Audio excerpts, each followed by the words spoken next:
Тимур. Бұл жақта енесі. Премьер-министр Мухаммедкалый Абылгазиев атамекендик коргоочулардын күнүндө кызматтык милдетин аткарып жатып каза болгон милиция кызматкерлеринин үй бүлөлөрүнө барды. Өкмөт башчы Ички иштер министрлигинин кызматкери Төлөбек Исмаиловдун үй бүлөсү менен жолугуп, анын эрдиги эч качан унутулбастыгын, жолун уланта турган балдарынын бар экени кубандырат. Алар өздөрүнүн балдарына, неберелерине Төлөбек Исмаиловдун баатырдыгы жөнүндө айта жүрөт, деди премьер. Белгилей кетсек, Төлөбек Исмаилов 2015-жылы жазаларды аткаруу кызматынын 47-чи жатак абагынан качкан соттолгондорду кармоо боюнча операцияда каза болгон. Учурда анын жубайы Аида Ынысбекова 3 баланы жалгыз тарбиялап жатат. Андан соң өкмөт башчы 2014-жылы жазаларды аткаруу мамлекеттик кызматынын 32-чи жатак абагынан качкан соттолгондорду кармоо боюнча атайын операцияда каза болгон Бакай Сыдыгалиевдин үй бүлөсүнө барды. Абылгазиев маркумдун 2 баласын асырап алган анын атасы менен маектешти. Мындан 2 жыл мурда Бакай Сыдыгалиевдин жубайы Айнагүл Эгембердиева кырсыктан каза болуп, алардын балдары тоголук жетим калган. Премьер-министр көңүл айтып, үй бүлөгө колдоо сөздөрүн айтты. Премьер мамлекет мекенге кызмат өтөп жатып каза болгондордун үй бүлөлөрү көңүл буруусуз жана камкордуксуз калбаарын баса белгиледи. Ошондой эле аларга материалдык жардам берилди. Бакайга окшогон балдар бар үчүн мамлекет бар, өкмөт, бийлик бар, эл бар. Кээ биз 90-80ге чыгып деле элес калтырбаган турмушту жашап атабыз да. Бакай өзү 28 жашында кетти, конечно, эрте кетти. Ошол өмүрүн мамлекетке берип кеткен адам ыйык да. Мамлекет унутпайт андайды.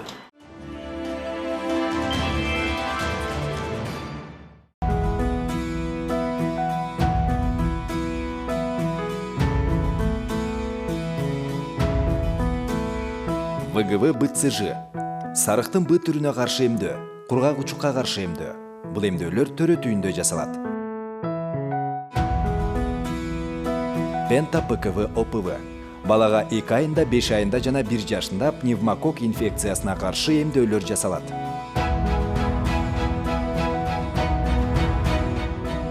КПК. Кызамыкка, тепкеге жана кызылчага каршы вакцинация. Кыргыз Республикасында бекитилген алдын алуу календарына ылайык пневмокок инфекциясына каршы эмдөө бала 12 айлык кезинде жасалат. Эгерде сизде эмдөөгө байланыштуу суроолор жаралса, үй бүлөлүк дарыгериңизге кайрылыңыз. Эмдөө сиздин балаңызды коргойт.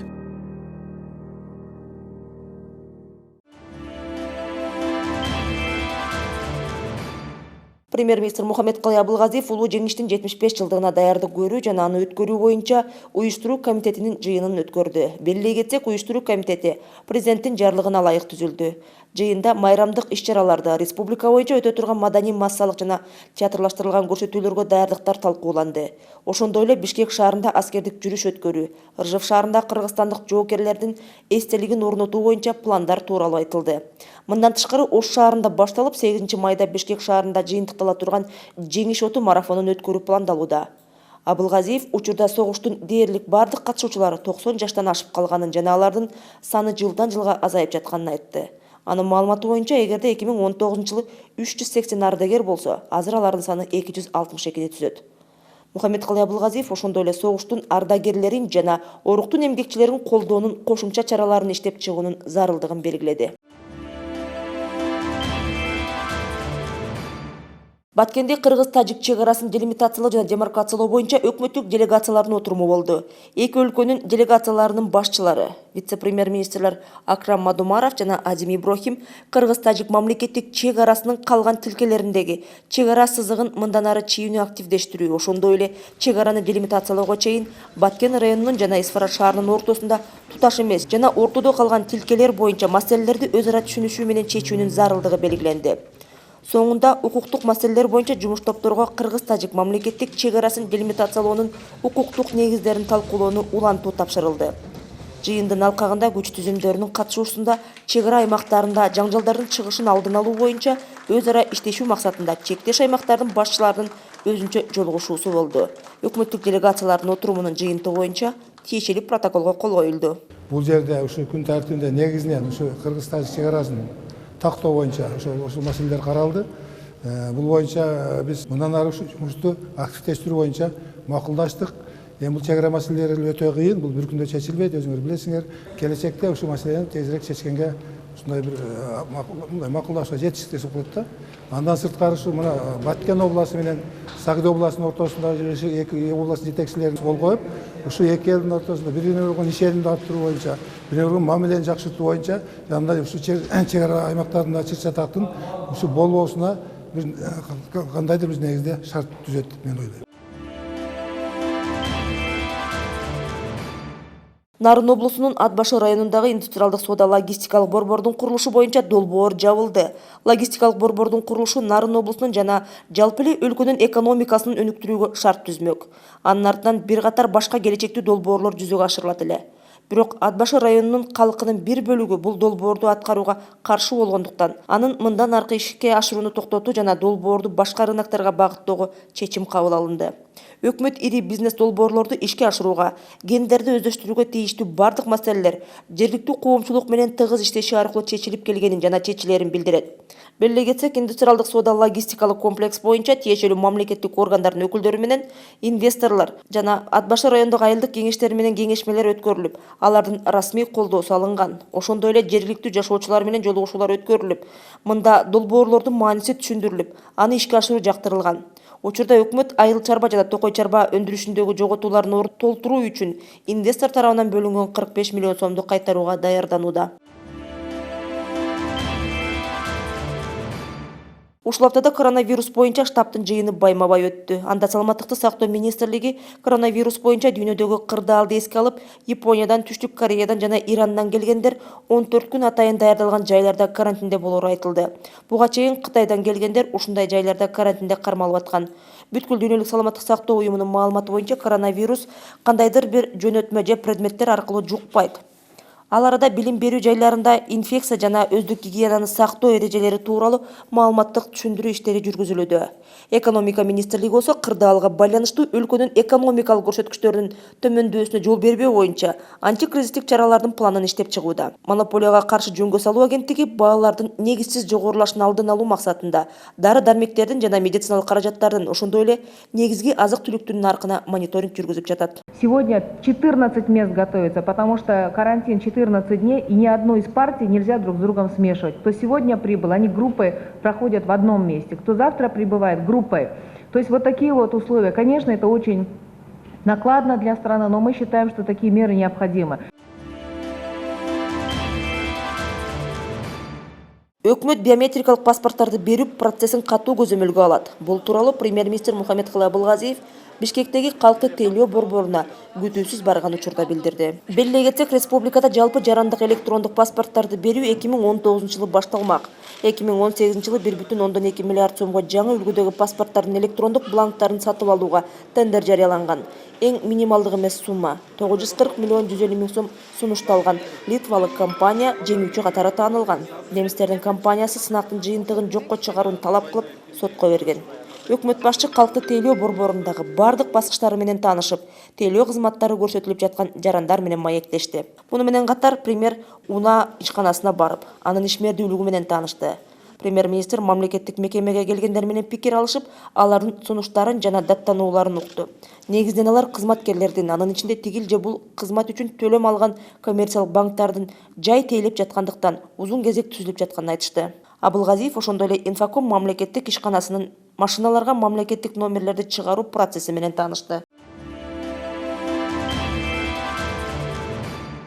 Борбор калаадагы экологиялык кырдаал баарыбызды тынчсыздандырып, жашыл экономиканын заманбап трендтерин киргизүүнү талап кылат. Мындай пикирин Бишкектеги жана өлкө аймактарындагы экологиялык кырдаалды жакшыртуу жолдорун талкуулаган кеңешмеде премьер-министр Мухаммедкалый Абылгазиев билдирди. Жыйында газ мотордук күйүүчү май базарынын өнүгүшү, отказандарды жаратылыш газына өткөрүү, күйүүчү жана майлоочу майлардын сапатына карата экологиялык талаптарды жогорулатуунун маанилүүлүгү белгиленди. Муну менен катар эл ташуучу транспортко, мамлекеттин жана муниципалдык кызматтарга караштуу автоунаа каражаттарына кысылган жаратылыш газын колдонуу сунушу киргизилип, бул бюджетти үнөмдөөнү жана абага бөлүнүп чыккан зыяндуу заттардын 2 эсе азайышын шарттай турганы айтылды. Вице-премьер-министр Акрам Мадумаровдун төрагалыгы алында айрым чек ара аймактарына өзгөчө статус берүү жана аларды өнүктүрүү жөнүндө мыйзамды аткаруу маселелери боюнча мекемелер аралык жумушчу комиссиянын отуруму өттү. Эскерте кетсек, чек ара аймактарынын коопсуздугун камсыз кылуу жана социалдык экономикалык жактан өнүктүрүү боюнча мамлекеттик программа иштелип чыккан. Ага ылайык 33 иш-чара белгиленди. Деги эле чек ара аймактарынын коопсуздугун камсыздоо, алардын социалдык экономикалык жактан өнүгүүсү өкмөт үчүн артыкчылыктуу максат болуп саналат, деди вице-премьер-министр Акрам Мадумаров. 210 айылга статус берүү боюнча сунуштар келип түшкөн эле. Бул облустардагы өкмөттүн ыйгарым укуктуу өкүлдөрүнөн, анан жогорку кеңештин депутаттарынан бул мыйзамга карата биз мына 3 критерий белгиленген. Ушул статус берүү боюнча мыйзамда белгиленген нерсе бул ушул табигый климаттык шарттар боюнча, экономикалык багытта, анан улуттук коопсуздукка байланыштуу критерийлер коюлган. Бул багытта мына 6 министрликтин, ведомстволордун тыянактары чыгарылды. Ушул 210 айылдан болгону ушул 3 критерийге 6 министерство ведомствонун мындай чыгарган чечими боюнча 18 гана айыл ушул статуска туура келет деген чечим чыгарылып, бүгүн ушул мекемелер аралык комиссиянын мүчөлөрү ал жерде колдоп беришти. 2020 жылдын 23 мартынан 1 апрелине чейин Кыргызстанда элди жана турак жай фондун каттоо жүргүзүлөт. Биздин өлкө үчүн жарандары тууралуу маалыматтарды ар дайым жаңылап туруу керек. Элди каттоо төмөнкү маалыматтарды чогултууга жардам берет. Элдин саны, элдин өлкөнүн аймагындагы бөлүштүрүлүшү, элдин социалдык жана экономикалык абалы, элдин тили жана улуттук курамы, элдин билим деңгээли. Элди каттоодогу маалыматтар уникалдуу. Аларды башка булактардан алуу мүмкүн эмес. Булар өлкөнүн социалдык экономикалык өнүгүүсүнүн перспективаларын аныктаганга көмөк көрсөтөт. Элдин саны жана курамы тууралуу маалымат бардык деңгээлдеги бюджетти түзүүгө жардам болот. Андан тышкары каттоонун жыйынтыгы калктын жашоо деңгээлин жакшыртууга багытталган мыйзамдардын негизин түзмөкчү. Ошондой эле элди каттоо маданий тарыхый жактан да маанилүү. Ал келечек муунга биздин өлкөнүн жарандары 21-кылымдын биринчи жарымында кандай жашагандыгын билүүгө мүмкүндүк түзөт. Каттоонун жыйынтыкталган маалыматтарын даярдоо, жарыялоо жоопкерчилиги Кыргыз Республикасынын Улуттук статистика комитетине жүктөлгөн. Каттоону өткөрүү үчүн мамлекеттик жана өз алдынча башкаруу органдары тартылган. Эл каттоо 2020 Кыргызстанда ар бир адам маанилүү. Тасма Россия Федерациясы финансылык колдоо көрсөткөн Бириккен Улуттар Уюмунун Калкты жайгаштыруу фонду тарабынан ишке ашырылган. Калктын статистикасын иштеп чыгуу, анализдөө жана жайылтуу үчүн Кыргыз Республикасынын улуттук статистикасын бекемдөө Кыргызстат долбоорунун негизинде даярдалган.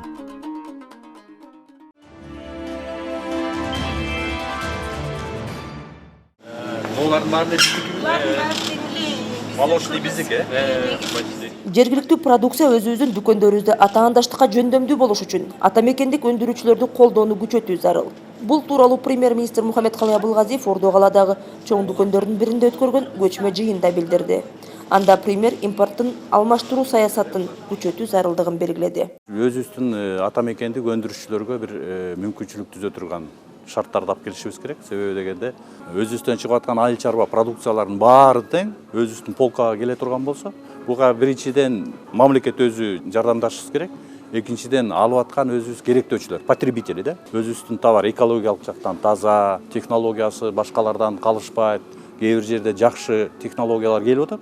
Ушуларды колдоп өзүбүз мындай патриоттук сезим менен мамиле кылышыбыз керек да. А бир жагынан биз ошол атамекендик продукциянын өзүнүн сапатын дагы көтөргөнгө жардам бериш керек. Өкмөт башы Бишкек шаарындагы алдыңкы чекене соода супермаркеттеринин бирине барып, анда коюлган продукциялардын номенклатурасы жана көзөмөл кассалык машинанын иши, спирт ичимдиктеринин акциздик маркаларын карап чыкты. Анда көмүскө экономиканын деңгээлин төмөндөтүү үчүн фискалдаштыруу механизми киргизилип жатканын белгиледи. Фискалдаштыруу саясаты келет атат.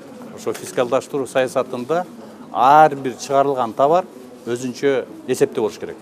Өндүрүшчүдөн чыккан товар кайсы жерге келди, канча баада келди, анан келип момундай соода түйүндөргө канчадан сатылды, канча налог төлөндү. Эгерде безналичныйде мына момундай карточка менен төлөй турган болсок, значит бул жерде налог сатуудан налог чыкпайт. Себеби дегенде бизде азыр саясатыбыз ошондой. Безналичный которуу жолу менен төлөгөн болсо анда салык төлөнбөйт. А бул жерде азыр мынакей дагы бир товарды алдык эле. Акча менен алдык эле, бул жерде чыкты. Мынакей салыгы чыкты. Салык төлөндү. Биз эми өнөктөштөрдөн артта калбай ушулардын баарын ордуна келтирип, ошол системаны коюшубуз керек.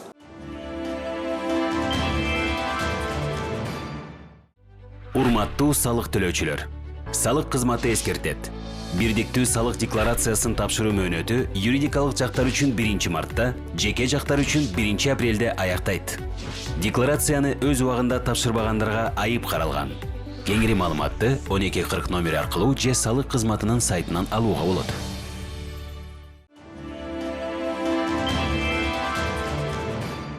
Премьер-министр Мухаммедкалый Абылгазиев Федералдык финансылык корпорациянын аймактык вице-президенти менен жолугушту. Анда жеке секторду өнүктүрүү аркылуу экономикалык мүмкүнчүлүктөрдү ишке ашыруу, ошондой эле экономиканын түрдүү тармактарындагы жаңы инвестициялык долбоорлорго жардам берүү үчүн Кыргызстан менен эл аралык финансы корпорациясынын ортосундагы мындан аркы кызматташуу маселелери талкууланды. Ошондой эле жолугушууда мамлекеттик жеке өнөктөштүк долбоорунун негизинде аэропортторду модернизациялоо жана өнүктүрүү боюнча өз ара кызматташуунун келечеги талкууланды.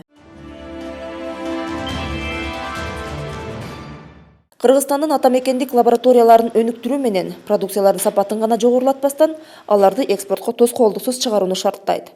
Муну премьер-министр Мухаммедкалый Абылгазиев ветеринардык жана фитосанитардык коопсуздук боюнча мамлекеттик инспекциянын түндүк аймагы боюнча ветеринардык диагностика жана экспертиза борборуна барган учурда билдирди. Евразиялык биримдикке киргендеги эң чоң пайдабыз ушул болду деп турат. Биздин лабораториялар Ош шаарыбызда дагы Бишкекте экөө бирдей дүйнөлүк стандартта жабдыктарга ээ болду. Анан жана чыгарып аткан анализдер эч кимдин күмөн болбош керек деп турат. Баардык ушул ишениш керек бизге.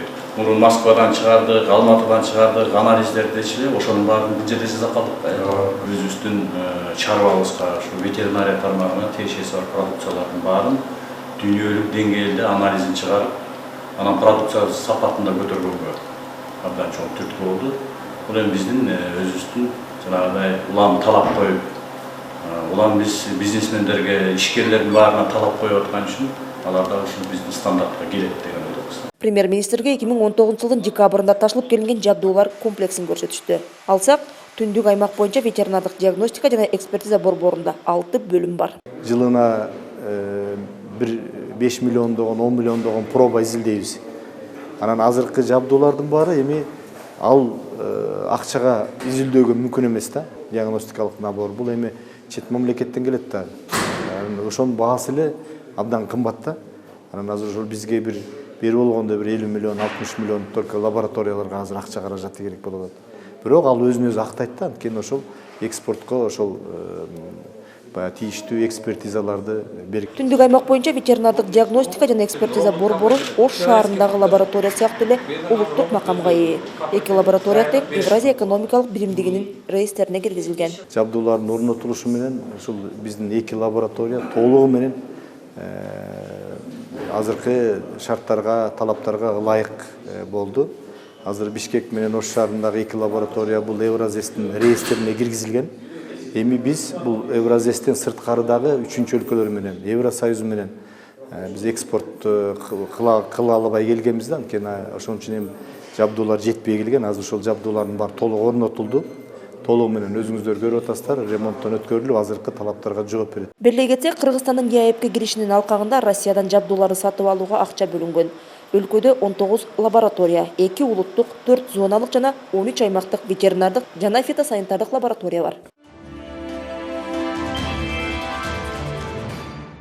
Кыргыз Республикасынын Айыл чарба министрлигинин өсүмдүктөрдүн карантини департаменти экспортталуучу айыл чарба продукциялары сөзсүз түрдө импорттоочу өлкөнүн фитосанитардык талаптарына ылайык келген сертификациядан жана маркировкадан өтүү тууралуу маалымдайт. Тышкы экономикалык ишмердүүлүктүн катышуучусу карантинге алынган жүктү маркировкалап, өсүмдүктөрдүн карантини боюнча аймактык башкармалыгына кайрылат. Ал жерде карантинге алынган продукциянын фитосанитардык абалы кароодон жана экспертизадан өткөрүлөт. Жыйынтыгында экспорттоочу, импорттоочу өлкөнүн талаптарына ылайык келген өсүмдүк продукциясынын коопсуздугун тастыктаган эл аралык үлгүдөгү фитосанитардык сертификат алат. Бул алардын аймагында да эркин жүрүүгө кепилдик берет. Өсүмдүктөрдүн карантини департаменти эскертет. Фитосанитардык сертификатсыз экспортталуучу продукциялар кайра кайтарылат же жок кылынат.